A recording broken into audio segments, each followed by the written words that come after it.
All right, YouTube, I'm back at it.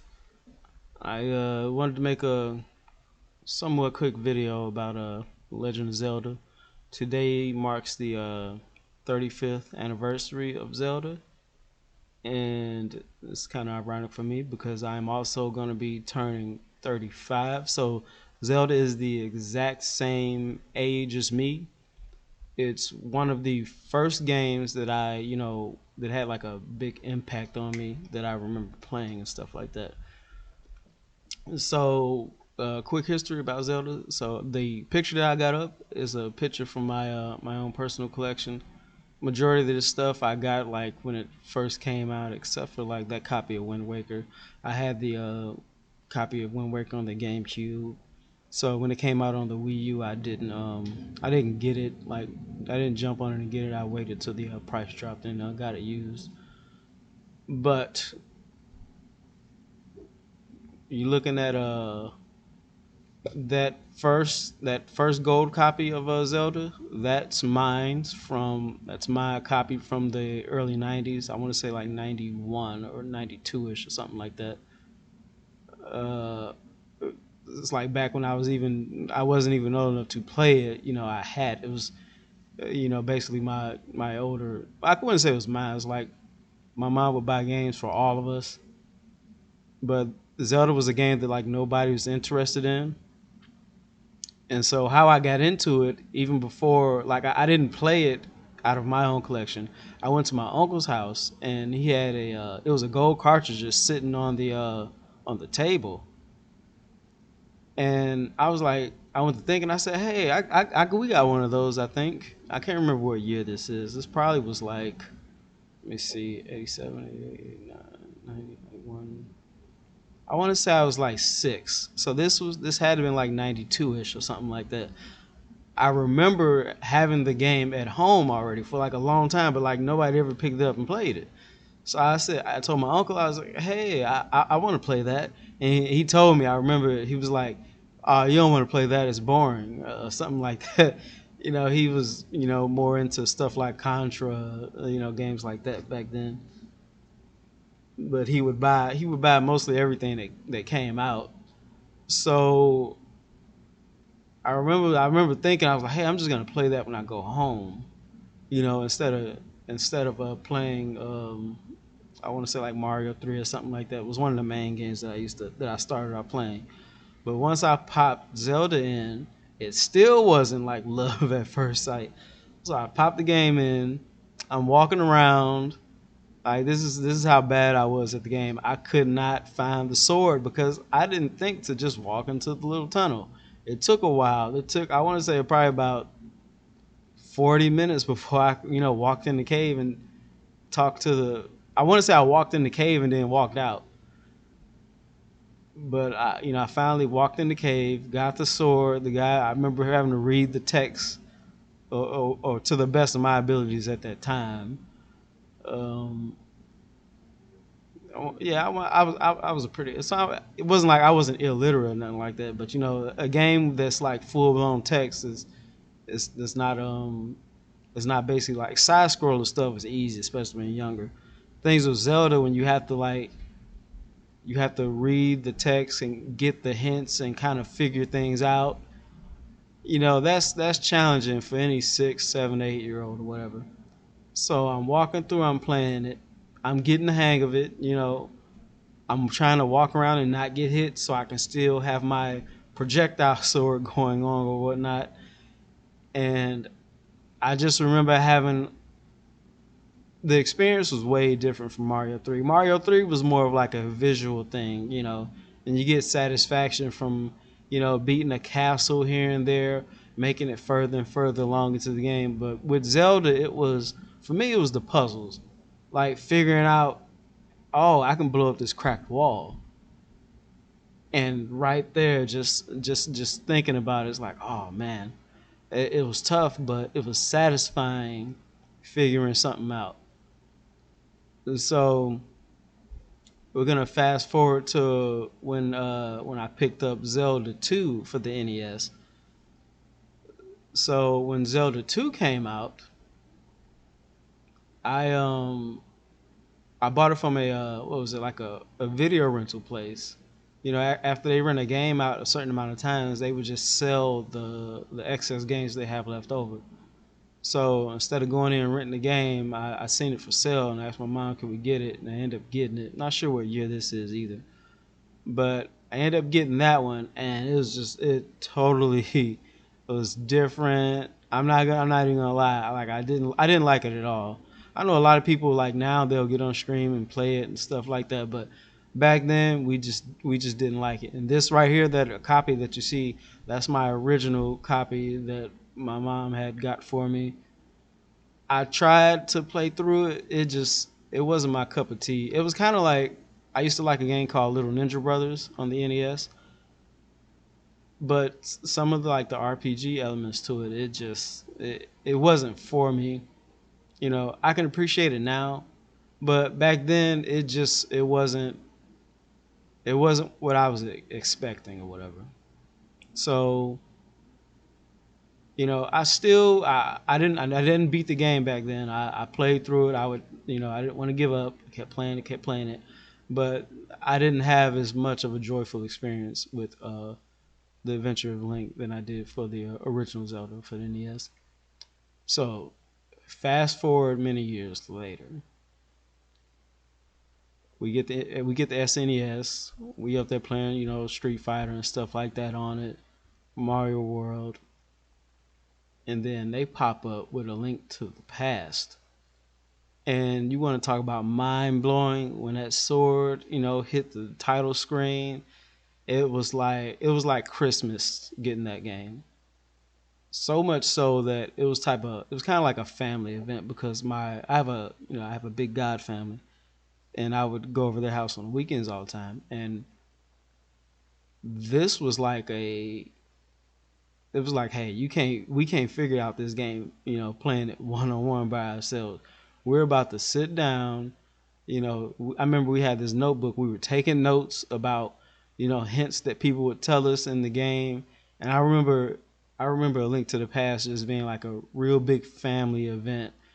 Me, my god brother playing it, my god mom sometimes jumping in and out of it, and it just being so much fun. So that's probably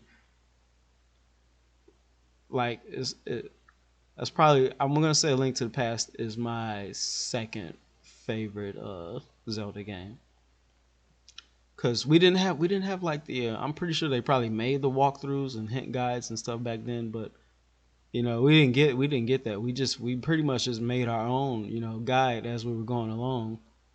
And I remember uh, finally figuring out how to get to the Master Sword inside the woods.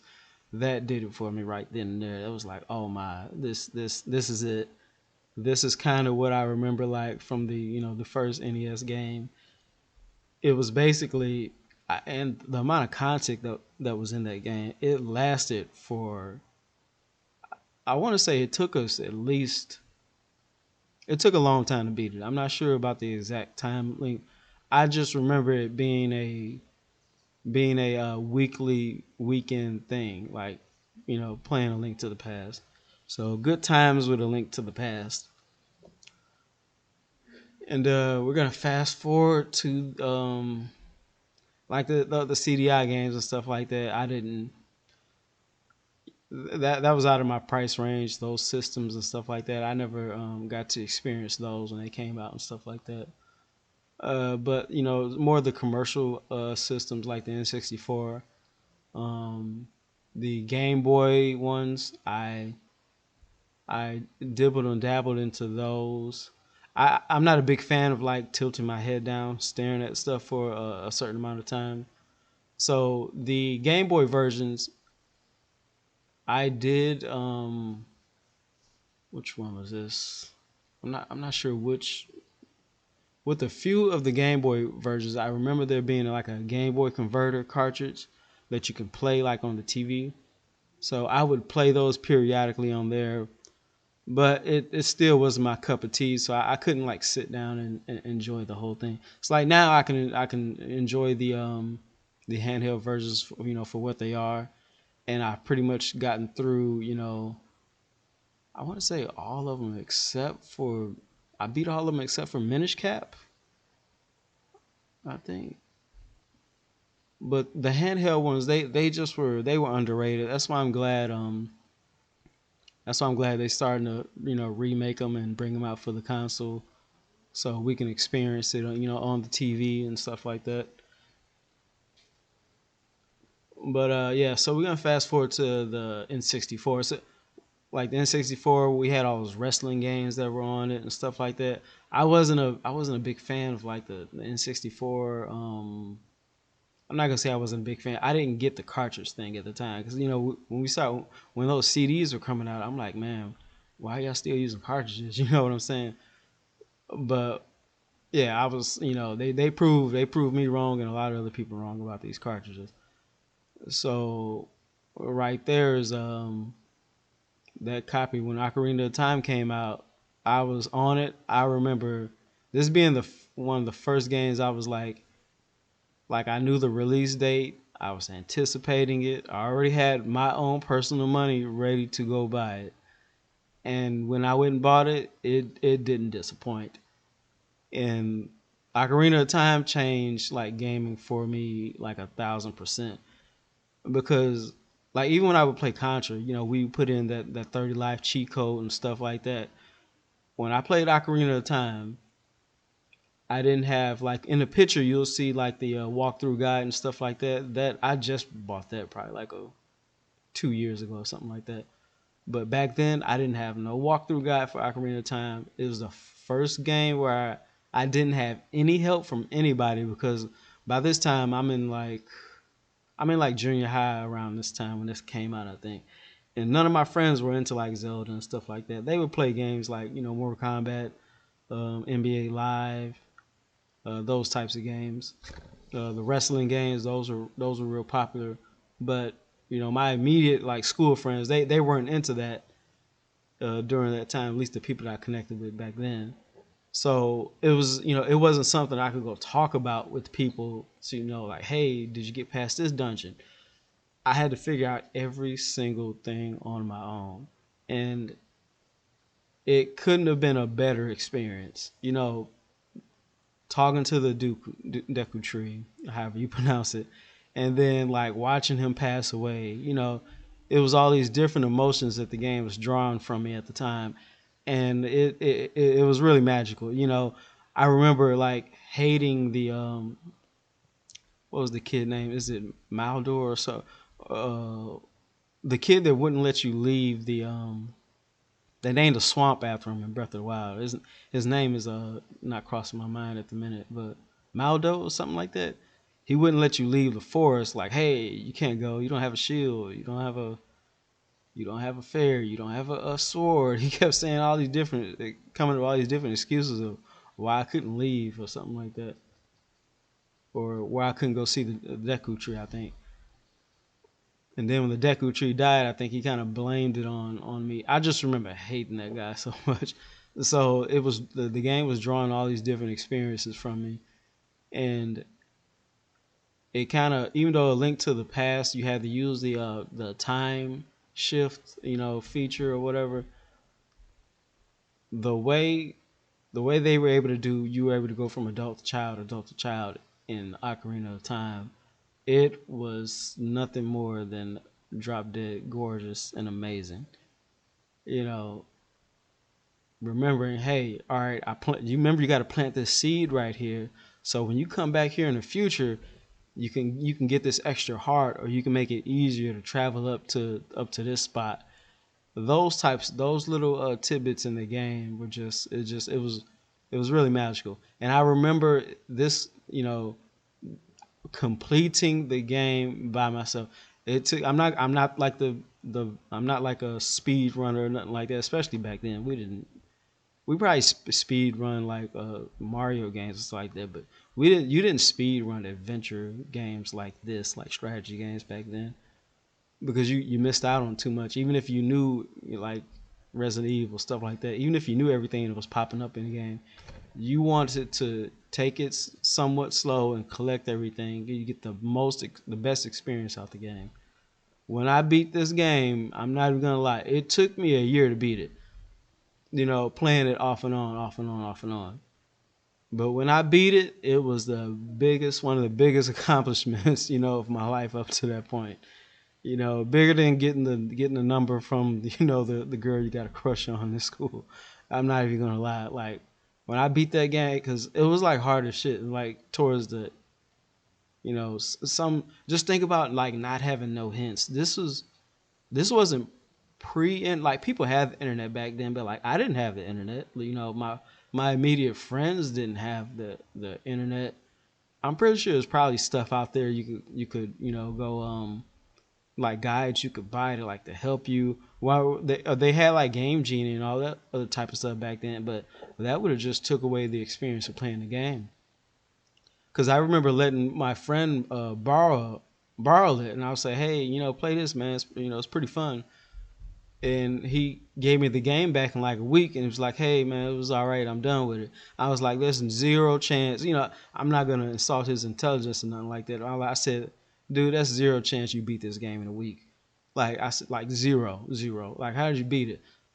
And he didn't say nothing. He was like, oh, I just beat it. So when I put the game back inside my system, he had all the hearts. He had like everything like maxed out. I'm like, even if you did beat the game, there's no way you knew where to get all this stuff at.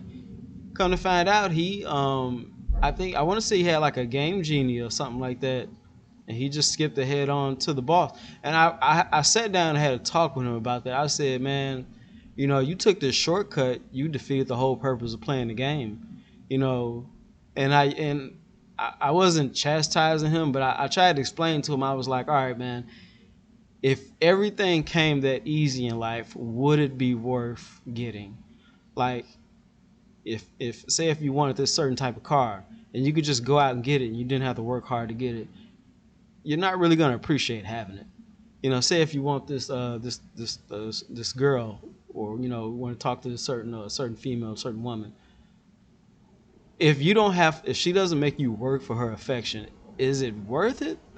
You know, what about in life? What if we just started off a little bit and then went straight to the end? That wouldn't be much fun. Or what if you watched a movie and you just fast forwarded to the end of the movie? That would be horrible. It would defeat the purpose of even wasting like taking away your time to experience something. So I talked to him about that. And to anybody out there who's like younger and getting into Zelda, I would say I don't have a problem with like the YouTube walkthroughs and stuff like that, but I would say when you're playing the game, especially like if you're starting off at Breath of the Wild, or you're gonna be playing these like Skyward Sword is coming out on the Switch. If you're gonna be playing these things, I would say do as much of the game on your own as you can to not ruin your experience with the game.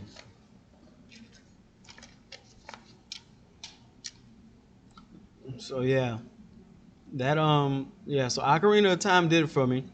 I'm gonna jump on over to Majora's Mask. So the first Majora's Mask is one of my favorites. Also, it's up there.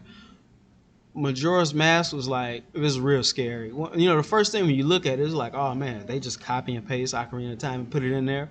But once you go to playing it, it's like, nope, this is a totally different game. It's basically Bizarro World. It's the Bizarro World of Ocarina of Time. It basically feels like you're in some type of dream. Like, I'm not even gonna lie, even back then playing it, it just felt like it just wasn't real. Like all the stuff that was going on in Majora's Mask, it just didn't feel real. I even, it was fun as hell, and it was scary as hell too. I have my original. That was the first game that I got like a strategy guide for, and if you look at the picture right up under the Wind Waker walkthrough, that's my original Majora's Mask walkthrough. That's all like damaged and scratched up and whatnot. I used it, but I didn't use it. I didn't use it like I didn't. I would just like I just got it because by this time they were like bundling things. They were like, hey, you buy this, this, and this, and you save money. So I didn't even pay full price for it. I want to say I paid like 8, $9 for it when it cost. I want to say it costed like $20. I'm not sure, but I remember the trading post like, "Hey, do you want?" I'm like, "Yeah, I'll get it." But that's another game that I like. I went through, and for the most part, I did it. I just did it on my own, and I did like look at the walkthrough every once. So like for the bomber's code thing and stuff like that. I think like I figured that stuff. I would like write that type of stuff down. I would keep like these journals and journals of like different types of adventure games. Like, oh, this Zelda, this is at chapter this, or I've already had these amount of hearts and I beat dungeons 1, 2, and 3, so I'm on dungeon 4, and write down little hints in there. But Majora's Mask was it was creepy. It was fun. It was like a downer type of game. It was kind of it would get you down, but at the same time, it felt good when helped people in there, like the guy that was transformed into a mummy. When you helped him and his daughter out, you felt you got this real good feeling inside. And so yeah, out of 5 stars, I would give Majora's Mask a 4.3. You know, because all the different transformations you can do in the game, it gives you get to play Zelda in like a different perspective, kind of like the Hyrule, not Hyrule Warriors, but how the was it the Switch? Let me look at it real quick.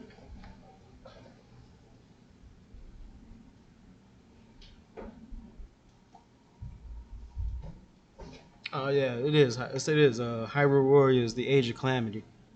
So it's kind of like how that one is. How you get to play with different characters and get to get a different perspective of the Zelda universe.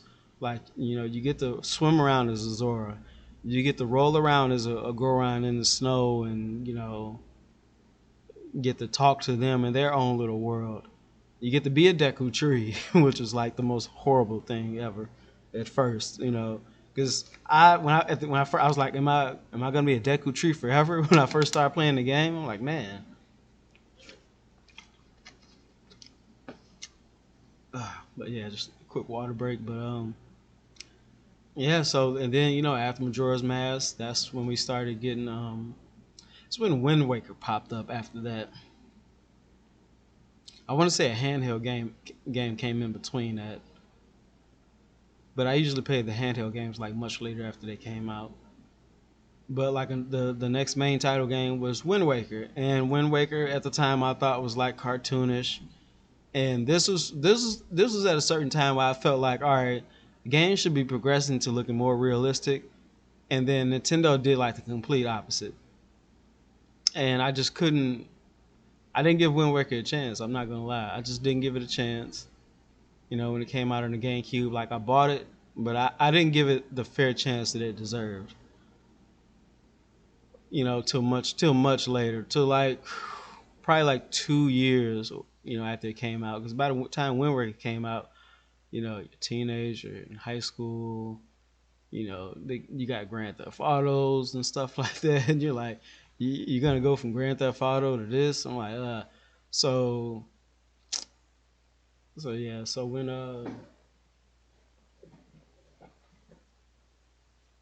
Twilight Princess came out, that was another one that just it grabbed me right away. I jumped into it. It was dark like Majora's Mask.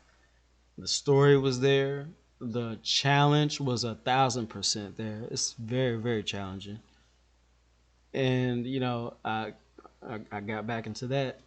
But the kind of the funny thing is, I would go back and forth from playing Twilight Princess to Wind Waker. Like later on, like much, much later on. So like I don't know what it was. It was just like refreshing to go from Twilight Princess back to Wind Waker.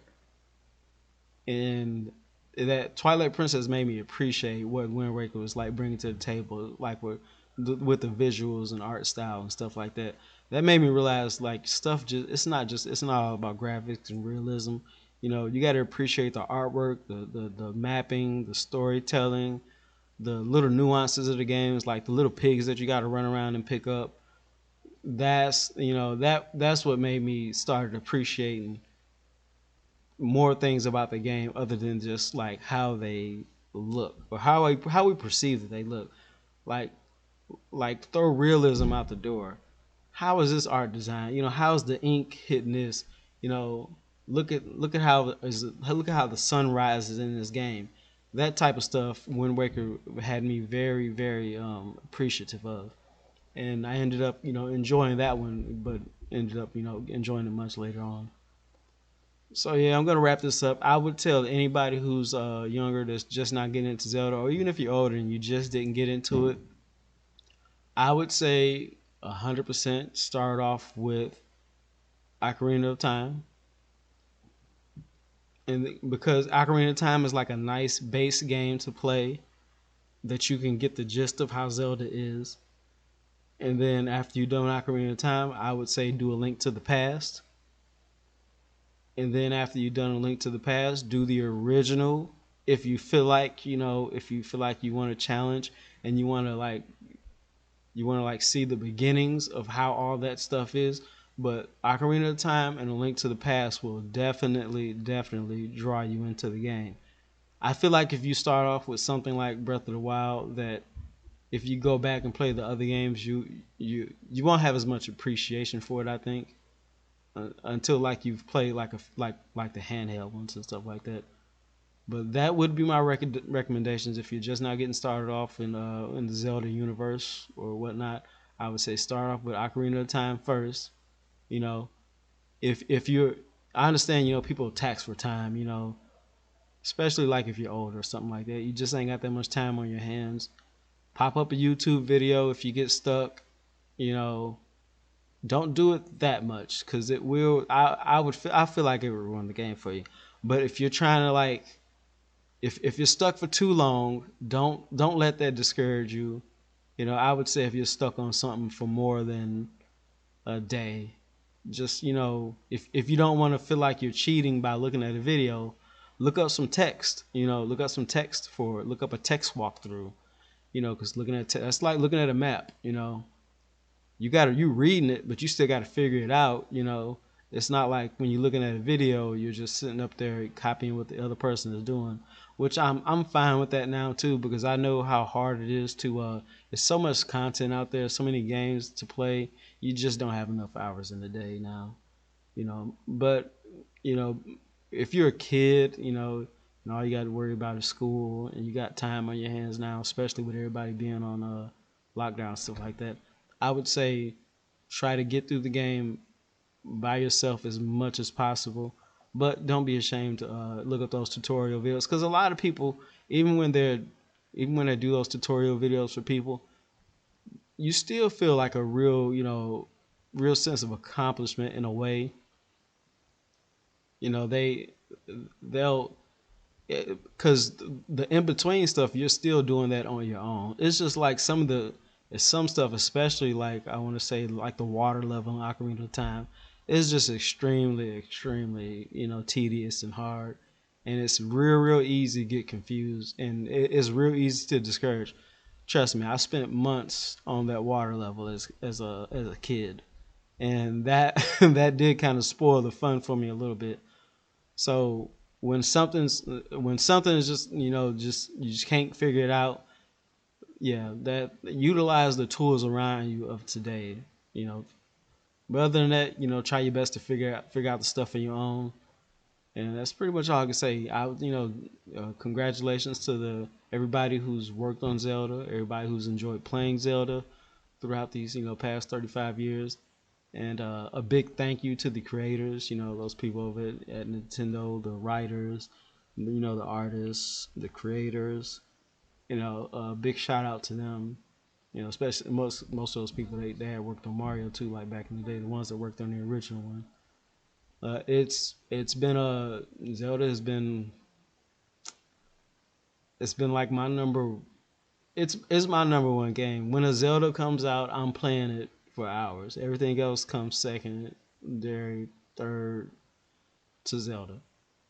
It's always continuous. I'm always going back and playing, you know, a Zelda over with. Like, so right now I'm working on Skyward Sword. For the this is my third try with with Skyward Sword. I didn't bring up Skyward Sword because of the I couldn't get jiggy with the motion controls back then. So that was like one of the first main state Zelda games that I didn't like just complete, like continuously working on until I completed that, and like the Zelda 2. But I was able to use an emulator and just use a 360 controller with the they did an update like a year or two ago, I think, where some guys were able to finally figure out how to map the Wiimote controls over to a controller, and I've just been playing it that way, and it's been extremely fun.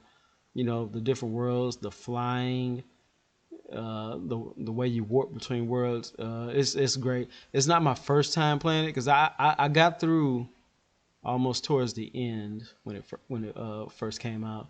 I just didn't complete it because it was the controls. I just didn't enjoy swinging around 24/7. But congratulations, Zelda 35th anniversary, everybody. Let's have some fun. Looking forward to Breath of the Wild 2 coming out, and I'll talk with y'all later. Peace.